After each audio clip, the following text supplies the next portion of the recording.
Hello, I am doctor Abhishek Anand और आज हम लोग देखेंगे टॉपिक कार्डिनल यूटिलिटी एनालिसिस, जिसको हम लोग हिंदी में गणवाचक उपयोगिता विश्लेषण भी कहते हैं। तो यूटिलिटी का जो मतलब होता है उसको हम लोग उपयोगिता कहते हैं। और ये जो थ्योरी है ये दिया गया था मार्शल के द्वारा, ठीक है, और इसको डेवलप गया था पीगू और अदर इकोनॉमिस्ट के द्वारा। तो इसको हम लोग आइए डिटेल में देखते हैं। तो utility means expected satisfaction and satisfaction refers to realise satisfaction. अब यूटिलिटी का जो मतलब होता है, उपयोगिता का मतलब जो होता है वो एक्सपेक्टेड सेटिस्फैक्शन से होता है, तुष्टिकरण से होता होगा है कि कितना तुष्टिकरण हम प्राप्त कर सकते हैं। जैसे मान लीजिए अगर आप कोई एक एप्पल खरीदते हैं, एक सेब खरीदते हैं, तो आपको ये अंदाज़ा होता है कि हमको इससे कितना सेटिस्फैक्शन मिलेगा, कितनी मेरी भूख इससे मिटेगी। तो उसके बाद आप उसको परचेज़ करते हैं और उसी के हिसाब से उसको रुपए देने के लिए आप तैयार होते हैं। तो इसको एक्सपेक्टेड सेटिस्फैक्शन कहते हैं हम लोग यूटिलिटी को।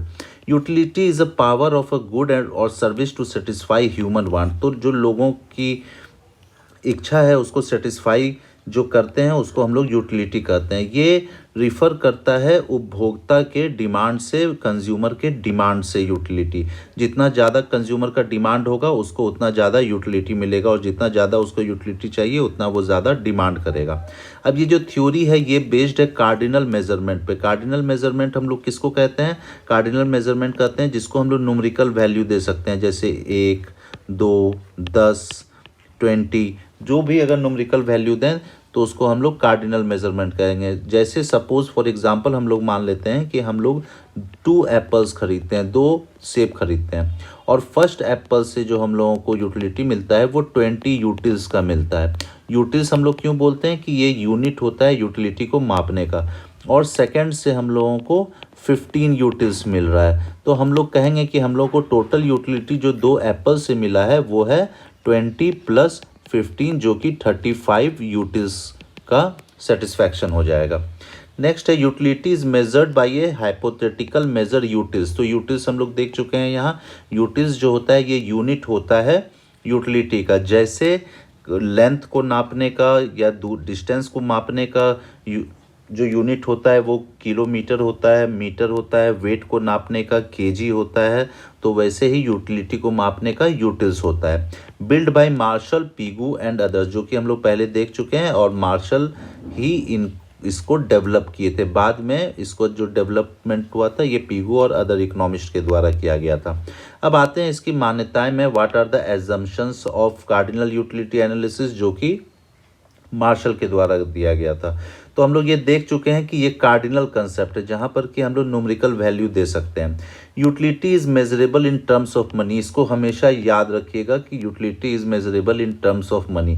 इसका कहने का मतलब है कि जितना हम लोग मनी देने के लिए, पैसे देने के लिए तैयार रहेंगे उतना ज़्यादा यूटिलिटी हम लोगों को मिल रहा होगा। अगर मान लीजिए 2 सिचुएशन है, एक प्रोडक्ट है एक्स और दूसरा प्रोडक्ट है वाई, तो एक्स से अगर 10 यूटिलिटी मिल रहा है और वाई से अगर 7 यूटिलिटी मिल रहा है, तो हमेशा एक्स को के लिए वो ज़्यादा रुपए देने के लिए तैयार रहेगा, वो ज़्यादा पेमेंट करने के लिए तैयार रहेगा, क्योंकि इससे ज़्यादा उसको यूटिलिटी मिल रही है। तो इसका मतलब है कि अगर किसी भी चीज़ के लिए कोई इंसान अगर ज़्यादा पैसे देने के लिए तैयार है, इसका मतलब उससे ज़्यादा यूटिलिटी मिल रही है। तो इस हिसाब से हम लोग इसको इन टर्म्स ऑफ मनी भी माप सकते हैं। नेक्स्ट है marginal utility of money is assume to be constant. अब मार्जिनल यूटिलिटी को ही हम लोग सीमांत उपयोगिता भी कहते हैं, जो कि हम लोग आगे समझेंगे कि मार्जिनल यूटिलिटी क्या होता है। तो ये जो मनी का मार्जिनल यूटिलिटी है उसको हम लोग क्या मानते हैं? स्थिर रहता है, वो कांस्टेंट होता है, वो घटता या बढ़ता नहीं है, जो कि हम लोग आगे देखेंगे ये कंसेप्ट जो है रॉन्ग है, अनरियलिस्टिक है। नेक्स्ट है consumer is rational. Consumer is rational का मतलब क्या होता है? हम लोग अक्सर इकोनॉमिक्स में पढ़ते हैं कि कंज्यूमर रैशनल होता है।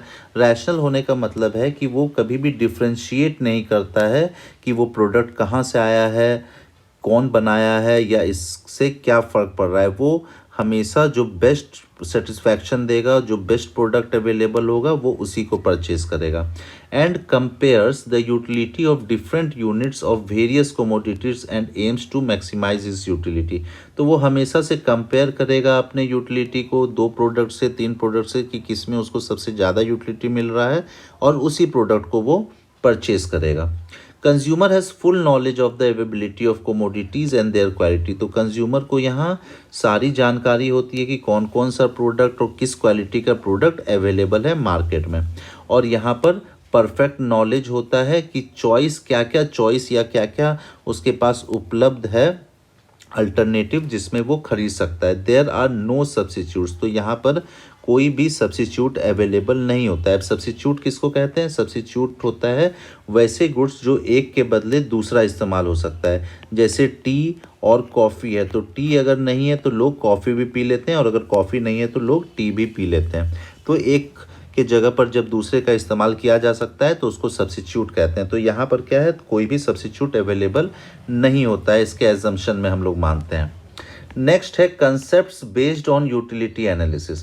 तो क्या क्या कंसेप्ट है जो यूटिलिटी एनालिसिस पे बेस्ड है? एक है law of diminishing marginal utility, जिसको हम लोग कहते हैं सीमांत उपयोगिता ह्रास नियम भी हिंदी में कहते हैं। लॉ ऑफ मैक्सिमम सेटिस्फैक्शन, जहाँ पर कि हम लोग ज़्यादा से ज़्यादा तुष्टिकरण हम लोग हासिल कर सकते हैं। कंज्यूमर सरप्लस और लॉ ऑफ डिमांड। तो जो ये सारा कंसेप्ट है ये सारा हम लोग का किस चीज़ पे बेस्ड है? यूटिलिटी एनालिसिस पे बेस्ड है, यूटिलिटी पे बेस्ड है। तो इन सब को हम लोग मेज़र कर सकते हैं।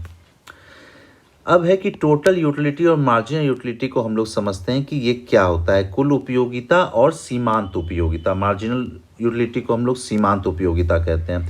तो टोटल यूटिलिटी क्या कहता है? ये वो अमाउंट है, टोटल अमाउंट है जो हम लोग डिराइव करते हैं consumption of all units as disposable of the consumer. जैसे हम लोगों ने एग्जांपल देखा था कि अगर 2 एप्पल हम लोगों ने ख़रीदा है तो एक फर्स्ट से हम लोगों को अगर 20 यूटिलिटी मिल रहा है और सेकंड से हम लोगों को 15 यूटिलिटी मिल रहा है, तो टोटल यूटिलिटी हम लोगों का कितना हो जाएगा?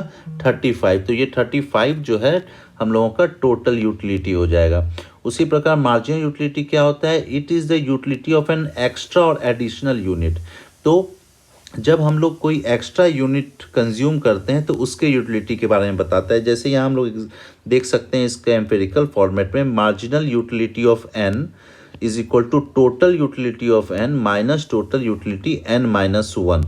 ये फॉर्मूला होता है। एक दूसरा फॉर्मूला हो सकता है marginal utility is equal to delta total utility divided by delta quantity of the goods. अब डेल्टा क्या होता है? डेल्टा हम लोगों को चेंज बताता है कि कितना चेंज हुआ है। और अगर हम लोग डिफ्रेंशिएशन में जाएं तो D utility of x divided by D quantity of x में चला जाता है। अब इसको एग्जांपल में हम लोग समझ सकते हैं मार्जिनल यूटिलिटी को, कि मान लीजिए ये हम लोगों का इस फॉर्मूला को हम लोग देखते हैं। अगर n हम लोगों का 10 है तो क्या हो जाएगा? अगर मान लीजिए तो हम लोग कहेंगे m marginal utility 10th item का क्या होगा? टोटल यूटिलिटी 10th प्रोडक्ट का माइनस टोटल यूटिलिटी 10 माइनस 1। इसका मतलब है 9 प्रोडक्ट्स का जो टोटल यूटिलिटी होगा उसको माइनस करेंगे तो जो आएगा वो हम लोगों का मार्जिनल यूटिलिटी हो जाएगा। तो इस एग्जांपल में हम लोग देख सकते हैं, मान लीजिए 2 प्रोडक्ट है, ठीक है, 2 है मार्जिनल यूटिलिटी, 2 प्रोडक्ट का देखना है।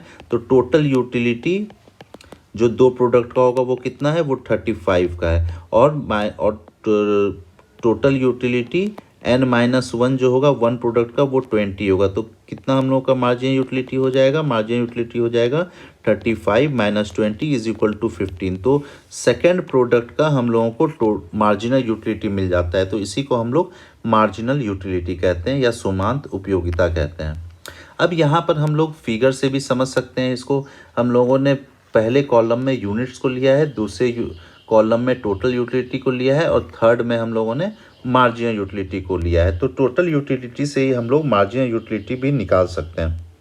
तो पहले इस हम लोग चार्ट को समझते हैं। तो जब 0 यूनिट हम लोग कंज्यूम करते हैं तो कोई भी यूटिलिटी हासिल नहीं होता है, तो इसीलिए 0 0 है दोनों। जब पहला हम लोग यूनिट को कंज्यूम करते हैं तो 20 यूटिलिटी मिलता है।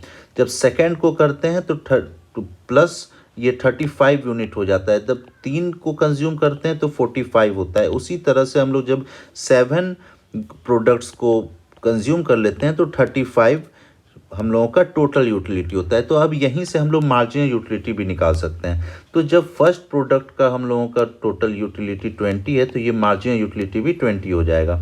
अब हम लोगों को देखना है कि सेकंड प्रोडक्ट, ठीक है, ये सेकंड प्रोडक्ट का हम लोगों को निकालना है कि कितना मार्जिनल यूटिलिटी है।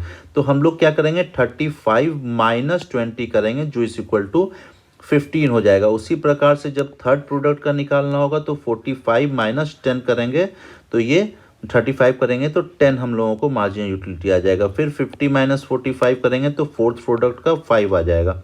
फिर 50 माइनस 50 करेंगे तो ये 0 हो जाएगा। और जब 45 माइनस 50 करेंगे तो हम लोगों को -5 आएगा और फिर इसी प्रकार सेवन्थ प्रोडक्ट में -10 आ जाएगा। तो यहाँ पर कुछ रिलेशन होता है टोटल यूटिलिटी और मार्जिनल यूटिलिटी के बीच में। तो रिलेशन एक क्या होता है कि जहाँ पर भी मार्जिनल यूटिलिटी 0 होगा, ठीक है, जहाँ पर भी मार्जिनल यूटिलिटी 0 होगा वहीं पर हम लोगों का टोटल यूटिलिटी मैक्सिमम होगा। तो जहाँ पर marginal utility is equal to 0 वहाँ टोटल यूटिलिटी क्या हो जाएगा, ये मैक्सिमम हो जाएगा। इसको याद रखिएगा, ये एक रिलेशन है। और जैसे ही मार्जिनल यूटिलिटी निगेटिव चला जाता है, मतलब देखिए ये -5 चला गया तो टोटल यूटिलिटी क्या होगा, डिक्रीज करना स्टार्ट हो जाएगा। ये हम लोग ग्राफ में भी देख सकेंगे, ठीक है। तो अब हम लोग इसको ग्राफ में देखते हैं। अब देखिए यहाँ पर हम लोगों का वाई एक्सिस है, इधर एक्स एक्सिस है। ये हम लोगों का मार्जिनल यूटिलिटी का कर्व दिया हुआ है और ये टोटल यूटिलिटी का कर्व दिया है। तो हम लोग देखते हैं कि जब तक हम लोगों का मार्जिनल यूटिलिटी पॉजिटिव है, मीन्स 5 तक, जो एक्स एक्सिस में जब तक हम लोग का मार्जिनल यूटिलिटी पॉजिटिव है तब तक हम लोगों का टोटल यूटिलिटी बढ़ रहा है। अब जब हम लोगों का मार्जिनल यूटिलिटी 0 हो जाता है यहाँ पर, तो उस समय हम लोगों का जो टोटल यूटिलिटी होगा वो हम लोगों का मैक्सिमम पॉइंट पे होगा। ये मैक्सिमम पॉइंट पे होगा टोटल यूटिलिटी। और जैसे ही वो निगेटिव चला जाता है, नीचे चला जाता है, तो वैसे ही हम लोगों का फिर मार्जिनल यूटिलिटी जो है वो घटना स्टार्ट हो जाता है। तो ये रिलेशन होता है हम लोगों का टोटल यूटिलिटी और मार्जिनल यूटिलिटी के बीच में, जिसको याद रखिएगा। अब डिफरेंस क्या है टोटल यूटिलिटी और मार्जिनल यूटिलिटी के बीच में। तो टोटल यूटिलिटी जो है ये सारे यूटिलिटी को जोड़ के बनता है। तो aggregate of satisfaction that consumer derives, मतलब जितने भी प्रोडक्ट्स का वो कंजम्पशन किया है उन सारे को ऐड जब कर देंगे तो हम लोगों को टोटल यूटिलिटी मिल जाएगा। वहीं जब मार्जिनल यूटिलिटी की बात करते हैं तो ये कंज्यूमर बाय एडिशनल कंजम्पशन जो 1 यूनिट का करता है तो उसको हम लोग कहते हैं मार्जिनल यूटिलिटी। जैसे अगर 10 प्रोडक्ट का कंजम्पशन किया है तो जो 10th प्रोडक्ट होगा इसका जो भी यूटिलिटी होगा वो मार्जिनल यूटिलिटी होगा। अगर 8 प्रोडक्ट्स का वो कंजम्पशन कर रहा है तो जो 8th प्रोडक्ट से जो यूटिलिटी प्राप्त होगा तो इसको हम लोग मार्जिनल यूटिलिटी कहेंगे। नेक्स्ट है total utility rises as more and more consumption is done. तो टोटल यूटिलिटी क्या होगा, वो बढ़ता चला जाएगा हमेशा जैसे जैसे हम लोग ज़्यादा से ज़्यादा कंजम्पशन करेंगे। वही मार्जिनल यूटिलिटी क्या होता है, जैसे जैसे हम कंजम्पशन बढ़ाते जाएंगे वो क्या होगा, घटता चला जाएगा, वो डिमिनिश करा होता चला जाएगा, नीचे जाता चला जाएगा। Marginal utility suffers from diminishing returns. Diminishing returns का मतलब है एक समय के बाद वो कम होने लगता है, जैसा हम लोगों ने फिगर में देखा है। तो इसके बाद जो पोर्शन है ये डिमिनिशिंग रिटर्न्स का पोर्शन आ जाएगा।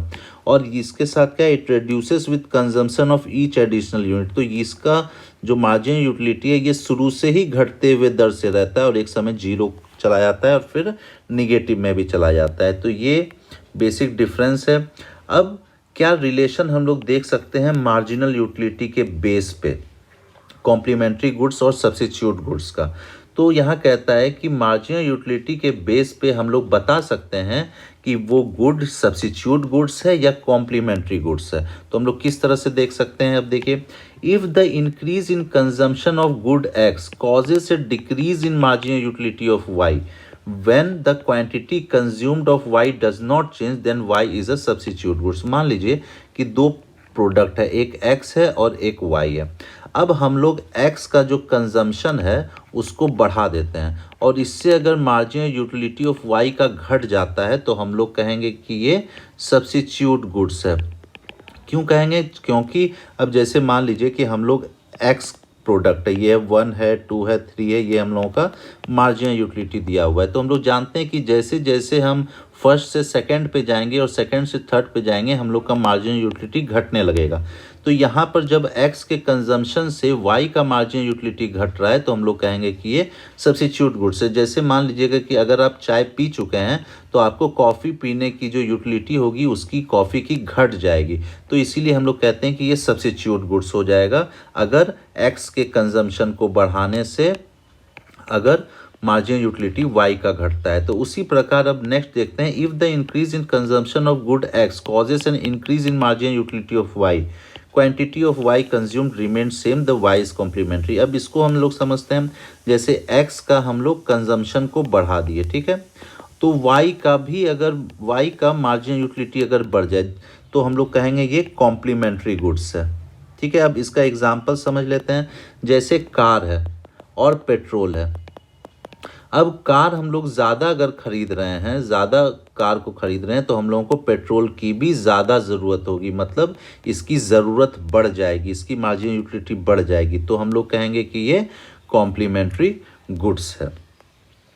अब नेक्स्ट है concept law of diminishing marginal utility, जिसको हम लोग सीमांत उपयोगिता ह्रास नियम भी कहते हैं। अब law of diminishing marginal utility हम लोग इस तरह से समझते हैं कि जैसे जैसे हम लोग किसी भी प्रोडक्ट का कंजम्पशन को बढ़ाते चले जाते हैं, जो उसका यूटिलिटी जो मार्जिनल यूटिलिटी घटता चला जाता है तो उसको हम लोग डिमिनिशिंग मार्जिनल यूटिलिटी कहते हैं। इसको जैसे हम लोग समझ सकते हैं इससे भी कि पहले 20 था, फिर 15 हुआ, फिर 10 हुआ, फिर 5 हुआ, फिर 0 हुआ, तो ये हमेशा घटते हुए दर से है, तो इसी को हम लोग कहते हैं कि डिमिनिशिंग मार्जिनल यूटिलिटी। अब इसके बारे में देखते हैं कि ये थ्योरी कौन दिए थे और किन के नाम पर बेस्ड है। तो ये जो फॉर्मुलेट किए थे ये लॉ, ये थे हरमन हेनरिक गॉसन, ठीक है। और ये नाम किनके द्वारा दिया गया था, ये नाम दिया गया था मार्शल के द्वारा law of diminishing marginal utility का, लेकिन कंसेप्ट जो डेवलप हुआ था गॉसन के द्वारा। इसीलिए जेवॉन्स जो है law of diminishing marginal utility को गॉसन्स फर्स्ट लॉ भी कहते हैं। तो marginal utility diminishes as more and more units of commodity is consumed. तो ये हम लोग देख चुके हैं कि मार्जिनल यूटिलिटी जो सीमांत उपयोगिता होती है वो घटती चली जाती है जैसे जैसे हम लोग और प्रोडक्ट का कंजम्पशन करते हैं, और इसी लॉ पे बेस्ड है डायमंड वाटर पैराडॉक्स। ये काफ़ी पॉपुलर कंसेप्ट है डायमंड वाटर पैराडॉक्स, जो दिया गया है एडम स्मिथ के द्वारा। इसको याद रखिएगा, एडम स्मिथ के द्वारा दिया गया है डायमंड वाटर पैराडॉक्स। ये एक्सप्लेन करता है कि क्यों मैन्युफैक्चरर हमेशा डिज़ाइन को, पैकेजिंग को, कलर को या और सारी चीज़ के को प्रोडक्ट्स के चेंज करता रहता है। जैसे हम लोग देखते भी हैं कि अक्सर क्या होता है, ऑटोमोबाइल इंडस्ट्री का अगर हम लोग एग्जांपल ले लेते हैं या बाइक का या कार का, तो हम लोग देखते हैं अक्सर उसके डिज़ाइंस में चेंजेस होते रहते हैं, ठीक है, डिज़ाइंस में चेंजेस होते रहते हैं, लेकिन इंजन क्या रहता है, इंजन सेम रहता है। तो डिज़ाइन में क्यों चेंज करते हैं, क्योंकि एक ही चीज़ को देखते देखते लोग बोर हो जाते हैं, तो उसको एक नया लुक दिया जाता है जिससे कि उसकी मार्जिनल यूटिलिटी जो है या उससे जो तुष्टीकरण है उपयोगिता उसकी बढ़ाई जा सके। तो इसीलिए हम लोग देखते हैं कि पैकेजिंग में, कलर्स में काफ़ी चेंजेस किए जाते हैं समय समय पर। अब है डायमंड वाटर पैराडॉक्स। ये काफ़ी इंपॉर्टेंट कंसेप्ट है इकोनॉमिक्स का, तो इसके बारे में देखते हैं। एडम स्मिथ जो है वो सरप्राइज थे ये देख के कि वाटर जो पानी है ये काफ़ी ज़्यादा ज़रूरी है हम लोगों के लिए, लेकिन फिर भी इसका काफ़ी कम प्राइस है। और वहीं जब हम लोग देखते हैं डायमंड को, तो डायमंड का काफ़ी ज़्यादा प्राइस होता है। तो इसी को ये लोग ये डायमंड वाटर पैराडॉक्स कहते हैं। तो ये कंसेप्ट क्या बताता है, ये कंसेप्ट जो है डिमिनिशिंग मार्जिनल यूटिलिटी को बताता है, और ये बताता है कि modern economists that total utility of the commodity does not determine the price of the commodity. It is the marginal utility that determines the price of a good. तो ये total utility नहीं डिसाइड करता है कि price क्या होगा, जबकि क्या डिसाइड करता है, मार्जिनल यूटिलिटी, सीमांत उपयोगिता डिसाइड करता है कि प्राइस क्या होगा। और अगर लो प्राइस है वाटर का तो वो इसलिए है क्योंकि वाटर जो है काफ़ी ज़्यादा मात्रा में अवेलेबल है, जिस कारण से उसका मार्जिन यूटिलिटी काफ़ी कम है। वहीं जब हम लोग डायमंड की बात करते हैं तो ये काफ़ी कम मात्रा में अवेलेबल है, इसलिए इसका मार्जिन यूटिलिटी काफ़ी हाई है, जिस कारण से इसका प्राइस भी काफ़ी हाई रहता है। तो डायमंड वाटर पैराडॉक्स के कारण प्राइस क्या डिसाइड करता है? मार्जिनल यूटिलिटी डिसाइड करता है, सीमांत उपयोगिता डिसाइड करता है कि प्राइस क्या होगा प्रोडक्ट का। अगर उसका वो ज़्यादा उसका सप्लाई है, वो अवेलेबल ज़्यादा है तो उसका प्राइस कम होगा। अगर वो रेयर प्रोडक्ट है तो उसका प्राइस क्या होगा? ज़्यादा होगा। जैसे डायमंड का प्राइस इसीलिए ज़्यादा है क्योंकि ये काफ़ी कम मात्रा में अवेलेबल है। अब मार्शल कहते हैं कि the additional benefit which a person derives from A given increase in stock of a thing diminishes with every increase in the stock that he has already has. तो यही डिमिनिशिंग मार्जिन यूटिलिटी के बारे में बता रहे हैं कि जैसे जैसे स्टॉक में बढ़ेगा वैसे वैसे उसका यूटिलिटी घटता चलेगा। अब लॉ जो है ये दो चीज़ों पे बेस्ड है और दो फैक्ट बताता है कि every single want is satiable, और दूसरा कहता है कि different goods are not perfect substitutes for each other in the satisfaction of various particular wants. तो इसको समझते हैं। तो ये क्या कहते हैं इसमें कि every single want is satiable, कि total wants of a man are unlimited. तो लोगों की जो भी इच्छाएं हैं वो अनलिमिटेड होते हैं, यहीं से स्कार्सिटी का भी कंसेप्ट शुरू होता है। तो as a individual consumes more and more unit of goods, intensity of his wants for the good goes on falling at the point is reached where the individual no longer wants any more units of good. तो जैसे जैसे कोई भी consume करता है किसी goods को तो एक समय के बाद उसको और ज़्यादा इच्छा नहीं रह जाती है उसको कंज्यूम करने के लिए। जैसे आपको काफ़ी ज़्यादा प्यास लगी, आपने 1 गिलास पानी पी लिया, 2 गिलास पानी पी लिया, 2.5 गिलास पानी पी लिया, तो उसके बाद आपकी इच्छा पानी पीने की खत्म हो जाती है। तो यही है डिमिनिशिंग मार्जिनल यूटिलिटी। तो क्या होता है यहाँ एक सैचुरेशन पॉइंट आ जाता है जिसके बाद मार्जिनल यूटिलिटी क्या हो जाता है? ज़ीरो हो जाता है। अब आपको पानी पीने की आवश्यकता नहीं है। और जीरो मार्जिनल यूटिलिटी क्या बताता है? ये बताता है कि जितना भी इंडिविजुअल का वांट था, मतलब जितना भी उसको इच्छा थी पाने की, वो अब सारा पा चुका है। जितनी भी उसकी प्यास थी वो प्यास अब मिट चुकी है। तो इसी को हम लोग कहते हैं every single want is satiable, एक समय वो खत्म हो जाता है। नेक्स्ट है different goods are not perfect substitutes. तो परफेक्ट सब्स्टिट्यूट कभी भी एक दूसरे का कोई प्रोडक्ट नहीं हो सकता है। अब एजम्पशंस क्या है डिमिनिशिंग मार्जिनल यूटिलिटी का? तो डिमिनिशिंग मार्जिनल यूटिलिटी का एजम्पशंस हैं कुछ जो होना काफ़ी ज़रूरी है इस कंसेप्ट को फॉलो करने के लिए, लॉ को। तो taste of the consumer remains unchanged during the process of consumption. तो लोगों का टेस्ट चेंज नहीं होना चाहिए जब तक हम लोग ये एनालिसिस कर रहे हैं। The units of commodity are homogeneous, एक ही तरह का कोमोडिटी होना चाहिए। अगर हम लोग कोमोडिटी जो भी गुड है उसको बदलते रहेंगे तो फिर हम लोगों का यूटिलिटी हो सकता है घट या बढ़ जाए।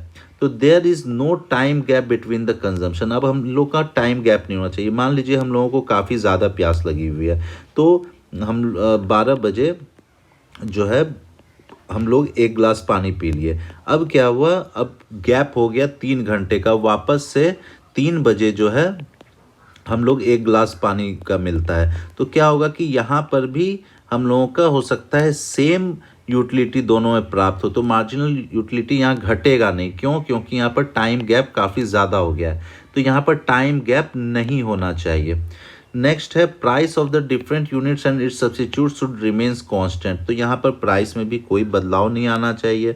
Shape and size of the commodity must not change. तो डिफरेंट शेप और साइज का भी नहीं होना चाहिए। मान लीजिए कि आपको काफ़ी ज़्यादा प्यास लगी है और आपको कोई एक छोटे से स्पून में पानी पिलाया जा रहा है, तो क्या होगा कि दूसरे का, तीसरे का, चौथे स्पून का भी पानी या 10वें स्पून का भी जो पानी होगा उसका भी मार्जिन यूटिलिटी आपके लिए क्या होगा? वो बराबर ही होगा, वो घटेगा नहीं। तो जो शेप एंड साइज होना चाहिए वो चेंज नहीं होना चाहिए, वो एक तरह का रहना चाहिए। तो fashion preferences and income of the consumer should remain same. तो कोई भी हम लोग का टेस्ट चेंज नहीं होना चाहिए। नेक्स्ट है law of equi marginal utility, जिसको हम लोग हिंदी में सम सीमांत उपयोगिता नियम भी कहते हैं। ठीक है, इसको हम लोग और भी नामों से जानते हैं, जैसे प्रोपोर्शनैलिटी रूल कहते हैं, लॉ ऑफ सब्स्टिट्यूशन कहते हैं, लॉ ऑफ मैक्सिमम सेटिस्फैक्शन कहते हैं, लॉ ऑफ इंडिफरेंस कहते हैं, या गॉसन सेकेंड लॉ भी कहते हैं। ये भी जेवॉन्स ने ही नाम दिया था गॉसन सेकेंड लॉ का। तो ये लॉ क्या बताता है? ये लॉ बताता है कि कोई भी उपभोक्ता या कंज्यूमर अपने दिए हुए को इस तरह से डिस्ट्रीब्यूट करेगा कि जो अमाउंट होगा कोमोडिटी का या गुड्स का, वो सारे यूजेस में इस तरह से बांटा जाए कि मार्जिनल यूटिलिटी जो होगा, ठीक है, मार्जिनल यूटिलिटी सभी से जो डिराइव किया जाएगा वो इक्वल होगा। इसको हम लोग एग्जांपल से भी समझ लेंगे। तो for establishing this law the two facts are to be establish, दो फैक्ट होना चाहिए जब अगर law of equi marginal utility को फॉलो करना है। तो एक है कि marginal utility different uses is unequal, मतलब अलग अलग चीज़ों में जब इस्तेमाल करते हैं तो मार्जिनल यूटिलिटी उससे जो डिराइव होता है वो अलग अलग होता है, और marginal utility in different uses is equal, और वो इक्वल भी होता है। तो ये दो फैक्ट हो सकता है। Utility derived from the last unit of money spent on each good is equal, इसको याद रखिएगा। क्या होता है law of equi marginal utility में कि last unit of money spent on each good is equal. अब हम लोग last unit of money spent क्यों बोल रहे हैं? क्योंकि हम लोगों ने पहले ही एजम्पशन में देखा था कि यूटिलिटी को हम लोग मनी से भी मेज़र कर रहे हैं। तो अगर लास्ट यूनिट के लिए हम लोग अगर सेम अमाउंट ऑफ मनी खर्च करने के लिए तैयार हैं, तो इसका मतलब है कि लास्ट यूनिट से हम लोगों को सेम अमाउंट ऑफ यूटिलिटी भी डिराइव हो रहा है। अब एग्जाम्पल में हम लोग देखते हैं। Suppose a man purchases two goods X and Y, तो वाई, तो दो गुड्स अगर मान लीजिए कोई इंसान परचेस करता है एक्स और वाई, और उसका प्राइस जो है पी एक्स है एक्स का, ठीक है, और वाई का पी वाई प्राइस है। अब जैसे जैसे वो x को ज़्यादा परचेज करता है वैसे वैसे हम लोग जानते हैं कि मार्जिन यूटिलिटी घटता है, तो x का क्या होगा? मार्जिन यूटिलिटी घटने लगेगा। वहीं margin utility of y rise करेगा क्योंकि उसको वो खरीद नहीं रहा है।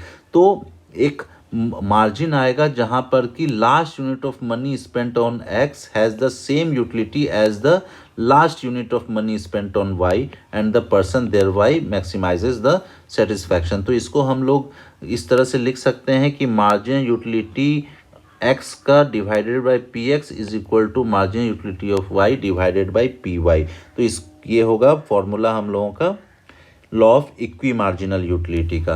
अगर मान लीजिए margin utility of y divided by P Y is greater than margin utility of divided by P X, तो कंज्यूमर क्या करेगा? कंज्यूमर अब सब्स्टिट्यूट करेगा x के लिए, मतलब अब वो x का यूटिलिटी बढ़ाएगा। ठीक है, जब तक बढ़ाएगा जब x और y दोनों का यूटिलिटी इक्वल ना हो जाए। अब देखिए फॉर एग्जांपल हम लोग देखते हैं, फर्स्ट कॉलम में यूनिट्स को लिया गया है, 1 यूनिट, 2 यूनिट, 3, 4, 5 और 6 यूनिट। सेकंड में हम लोग मार्जिन यूटिलिटी ऑफ x लिए हैं जो कि घटता चला जाता है जैसे जैसे हम लोग यूनिट्स को कंज्यूम कर रहे हैं, उसी तरह मार्जिन यूटिलिटी ऑफ y को भी जैसे जैसे वो घट रहा है। अब ये है margin utility of x divided by P X is, और लास्ट कॉलम है margin utility of y divided by P Y. अब हम लोगों का यहाँ पर प्राइस दिया हुआ है कोमोडिटी x का 4 और कोमोडिटी y का इज इक्वल टू 5। तो हम लोगों ने पहले ही देख चुका है कि कहाँ पर इक्वलिटी होगा, law of equi margin utility follow करेगा, जहाँ पर कि margin utility of x divided by P X is equal to margin utility of y divided by P Y होगा। तो हम लोग इस दो कॉलम पे फोकस करते हैं। तो देखिए कहाँ कहाँ इक्वल है, यहाँ एक ये और एक ये इक्वल है, दोनों जगह 10 10 है। और कहाँ पर इक्वल है? एक देखिए ये 6 और 6, ये दोनों इक्वल है। तो अब हम लोग को देख रहे हैं कि जब हम लोग 1x का और 2y खरीदते हैं तो यहाँ पर इक्वलिटी आ जाता है इस चीज़ का, और एक आता है जब हम लोग 5x और 3y खरीदते हैं तो ये इक्वलिटी फॉलो होता है। तो अब ये कौन सा इक्वल होगा या कौन सा हम लोग प्रीफर करेंगे? तो कभी भी हम लोग 5x और 3y को प्रीफर करेंगे। अब क्यों प्रीफर करेंगे? क्योंकि कभी भी कोई भी कंज्यूमर ज़्यादा प्रोडक्ट का कंजम्पशन करना चाहता है, तो यहाँ पर 5x का कंजम्पशन कर रहा है और 3y का कंजम्पशन कर रहा है। तो ये हमेशा से रहेगा हम लोग का law of equi marginal utility. तो यहाँ पर हम लोग कितना x खरीद रहे हैं, हम लोग 5x खरीद रहे हैं और 3y का जब कंजम्पशन खरीद रहे हैं तो हम लोगों को बराबर यूटिलिटी मिल रहा है। तो यहाँ पर जो 5 यूनिट्स होगा और 3 होगा उसी को हम लोग कहेंगे कि law of equi marginal utility यहाँ पर फॉलो कर रहा है, जो इक्वल टू 6 है हम लोग का यूटिलिटी। अब when the marginal utility of a rupees worth of A commodity is equalized by marginal utility of rupees worth of B provided that the consumer's entire income is spent on A and B commodities।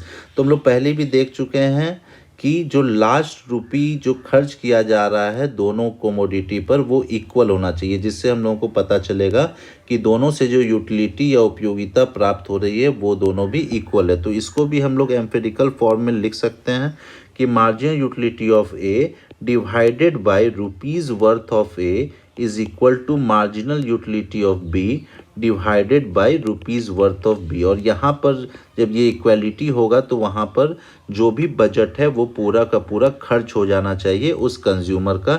इसीलिए यहाँ लिखा है subject to P A X A plus P B X B is equal to Y. तो ये जो हम लोगों का फॉर्मूला है ये हम लोगों का बजट का फॉर्मूला है, ठीक है। ये हम लोगों का बजट लाइन का फॉर्मूला होता है। तो यहाँ पर टोटल बजट हम लोगों का जो भी है वो खत्म हो जाना चाहिए। नेक्स्ट हम लोग देखते हैं कि क्या क्या कुछ टर्म्स थे यूटिलिटी से रिलेटेड जो कि दिया गया था और इम्पॉर्टेंट है ऑब्जेक्टिव्स के लिए। अब एक टर्म है इकोनॉमिक मैन, आर्थिक इंसान। तो ये जो दिया गया था टर्म, ये दिया गया था क्लासिकल्स के द्वारा। अब एक आता है हम लोग के पास टर्म कंस्पिक्वस कंजम्पशन। तो ये कंस्पिक्वस कंजम्पशन होता क्या है? तो it is a purchase of goods और services for the specific purpose of displaying one's wealth. तो कॉन्स्पिक्यूअस कंजम्पशन उन सारे चीज़ों का उपभोग है जो कि दिखावा करता है या किसी के पैसे को डिस्प्ले करता है कि उसके पास कितना पैसा है। ये एक्चुअली में स्टेटस को बताता है जो कि पब्लिकली डिस्प्ले करना चाहता है अपने गुड्स एंड सर्विसेज को। तो थ्योरी ऑफ लीजर क्लास एक बुक है जो कि थॉर्नस्टीन वेबलेन के द्वारा लिखा गया था। और इंग्लिश इकोनॉमिस्ट कौन थे जो पॉइंट आउट किए थे relation between utility and price? तो वो थे जेवॉन्स। तो यूटिलिटी एंड प्राइस के बीच में जो रिलेशन बताए थे वो कौन बताए थे? जेवॉन्स ने बताया था। और इनकी एक किताब है the theory of political economy जो पब्लिश हुई थी 1871 में। याद रखिएगा ये बुक्स और कौन कौन राइटर थे। तो अब क्या क्या डिफेक्ट है यूटिलिटी एनालिसिस में? तो डिफेक्ट क्या है कि utility can't be measured cardinally. तो हम लोगों ने अभी तक क्या पढ़ा है कि हम लोग यूटिलिटी को कार्डिनली मेज़र कर सकते हैं, लेकिन ये सच्चाई नहीं है। जैसे हम लोग एक ग्लास का पानी अगर हम लोग पीते हैं, जब हम लोग को प्यास लगी है, तो उससे हम लोग ये नहीं बता सकते हैं कि कितना यूटिलिटी हम लोगों को उससे मिला, कितना नहीं मिला। Single commodity model is unrealistic, क्योंकि लोग कभी भी एक ही कोमोडिटी को यूज़ नहीं करते हैं, वो कई तरह के कोमोडिटी का इस्तेमाल कर सकते हैं। Money is imperfect measure of utility. Money यहाँ पर कहा जाता है कि ये इम्परफेक्ट मेज़र होता है यूटिलिटी का, ये सही से यूटिलिटी को मेज़र नहीं कर सकता है money. Marginal utility of money is not constant. अब मार्जिनल यूटिलिटी या सीमांत उपयोगिता मनी का इक्वल नहीं होता है या कांस्टेंट नहीं होता है। अब कांस्टेंट क्यों नहीं होता है? क्योंकि कभी भी जो गरीब लोग हैं उनकी मार्जिनल यूटिलिटी हमेशा से ज़्यादा रहेगी जो अमीर लोग हैं उनके कंपैरिजन में। Man is not rational. लोग कई बार जो होता है वो प्रभावित होते हैं किसी कारण से किसी प्रोडक्ट को ख़रीदने के लिए। जैसे मान लीजिए अगर इंडिया में बोला जाता है कि चाइनीज़ प्रोडक्ट को नहीं खरीदना है, तो लोग प्रभावित होते हैं कि वो केवल इंडियन प्रोडक्ट ही या कहीं और का प्रोडक्ट ही खरीदें। तो इंसान रैशनल नहीं होता है। Utility analysis does not study income effect, price effect and substitution effect. तो ये तीनों इफेक्ट के बारे में यूटिलिटी में मार्शल ने कोई बात नहीं की है। Utility analysis fails to clarify the study of inferior and given goods. ये इन्फीरियर और गिवन गुड्स के बारे में भी कुछ नहीं बतलाते हैं। तो consumer buys more of the goods is not applicable in case of durable goods. तो मोर ऑफ द गुड्स की जो बात करते हैं कि जैसे जैसे और ज़्यादा से ज़्यादा प्रोडक्ट खरीदते हैं तो उसकी यूटिलिटी घटती चली जाती है, तो ये ड्यूरेबल गुड्स के साथ नहीं होता है। जैसे टेलीविज़न हुआ, फ्रिज हुआ, वॉशिंग मशीन हुआ, तो ये सब लोग जो है एक जब खरीद लेते हैं तो ऐसा नहीं है कि वो लगातार उसको खरीदते चले जाते हैं। अब अमर्त्य सेन जो है इसको क्रिटिसाइज़ किए हैं कंसेप्ट ऑफ यूटिलिटी को, जिसको हम लोग समझते हैं कि वो क्या बोले हैं। अमर्त्य सेन कहते हैं कि utility defined as psychic satisfaction, desire fulfilment, happiness और pleasure does not correctly measure welfare of the wellbeing of the deprived section of the society. तो ये कहते हैं कि जो यूटिलिटी है वो मेज़र नहीं करता है वेलफेयर को। किसके वेलफेयर को? जो सोसाइटी का डिप्राइव्ड सोसाइटी है, जो पीछे काफ़ी है सोसाइटी, पुअर सोसाइटी है, उसके बारे में ये बात नहीं करता है, उसके मेज़र ये नहीं करता है। अमर्त्य सेन कहते हैं कि judging the wellbeing of a person exclusively is the metric of happiness और desire fulfilment has some limitations. तो ये कहते हैं कि डिज़ायर जो भी किसी का होता है और उसका फुलफिलमेंट में कुछ लिमिटेशंस होते हैं। People living in life of great misfortune with little hope and opportunities may get more utility and happiness even by small gains। तो ये कहते हैं कि जो लोग काफ़ी डिप्राइव्ड हैं, काफ़ी पीछे हैं समाज में, तो उन लोगों के लिए अगर ज़रा सा भी होप मिल जाए तो वो उनके लिए काफ़ी ज़्यादा मार्जिनल यूटिलिटी उन लोगों के लिए पैदा कर सकता है। जैसे फॉर एग्ज़ाम्पल मान लेते हैं कि किसी गरीब के खाते में 1 लाख रुपए आ जाए, तो ये इसके लिए बहुत ज़्यादा इनकम, बहुत ज़्यादा रुपए हो जाता है और इससे वो काफ़ी ज़्यादा सोचने लगता है कि आगे हम लोग इससे क्या क्या कर सकते हैं। वही किसी एक अमीर इंसान के खाते में 10 लाख रुपए भी आ जाएं तो ये उसके लिए उतना यूटिलिटी की बात नहीं होगी, उतना यूटिलिटी यहाँ से वो डिराइव नहीं कर पाएगा। तो इसीलिए कहते हैं कि जो गरीब लोग हैं, जो पिछला तबका है, उसके लिए एक छोटा सा जो होप होता है वो भी काफ़ी ज़्यादा यूटिलिटी प्रदान कर सकता है। तो ये इस तरह से ये यूटिलिटी को क्रिटिसाइज़ करते हैं कि यूटिलिटी सही मेज़र नहीं करता है गरीब लोगों का और जो पिछड़े लोग हैं समाज के। Thank you.